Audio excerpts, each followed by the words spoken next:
Mr. Sarbajit Dev, who is the head of the L&T Infotech in the Nordic region.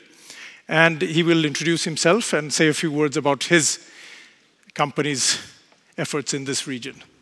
I think after the three speakers here with so much focus on R&D, on so much focus on value, my job becomes a lot easier in terms of what Indian companies have done in Sweden or Swedish companies have done now and others can learn from it. So it'll be more of a short story on that.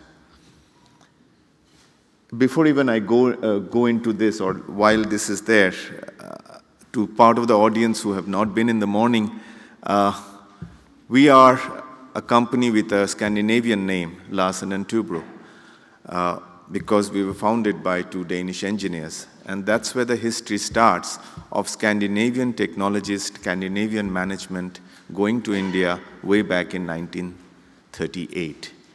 From then on, L&T has represented a lot of Scandinavian companies and now also companies around the world, bringing in technologies, indigenizing it is the word which we use, which is basically world technologies which are relevant for India. From price point, more important from usability point. Because the roads are narrower, it's crowded there, and there is a lot of heat. So some technologies which works here, even a candle which works here, the same candle won't stand in India. Just to give you an example. Like this in every aspect, be it in manufacturing, be it in oil and gas, be it in power sector, be it in nuclear sector, all these areas our parent company is in present, and we in the IT and engineering services company do the services part of this. This is where Swedish companies and Indian companies work together. And as I gave you an example, we brought Scania to India. I don't know whether there's anybody from Scania here. Scania is well established in India. There's another company called Ramble, which is also in India on their own. They started as a joint venture company with L&T. Now they are on their own in telecom mass as well as in other activities. When they came to India, they looked at a partner whom they could trust, and coming from the background of Scandinavia, perhaps they felt a bit more comfortable.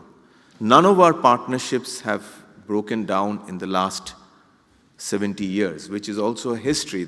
So when you go to India, for the Swedish companies, it is important to find the right partner.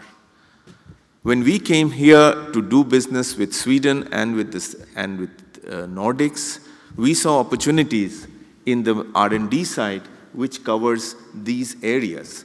Even for local Swedish companies, how do you do a time to market, which was an issue in the telecom space. You know, telecom companies have come and gone. The companies' brands have remained, but the companies don't exist today in the telecom space. So we have helped some of the companies who have changed, who have adopted, who have also conceptualized products for the developing market, and at the same time brought in very high-tech products for the advanced markets here. So this covers some of those areas, whether in telecom, whether in auto and aero, whether in medical devices. Medical devices here in Europe and US is mostly driven from reimbursements. In India, it is the individual who pays. So that means, again, cost is a big issue, which of course I am nobody to say when I have Cadila Managing Director sitting here to talk about the cost of generic drugs and also medical devices. We have helped companies bring down cost, adopt medical devices for the Indian market and also for the global market. New product engineering, which is in embedded systems, launch and sustainment, manufacturing support, and aftermarket support. Companies from Sweden and India have collaborated in various aspects of these in products as well as service aspects in a business cycle. That's in short what I would like to say about collaboration between Swedish companies and Indian companies. Thank you.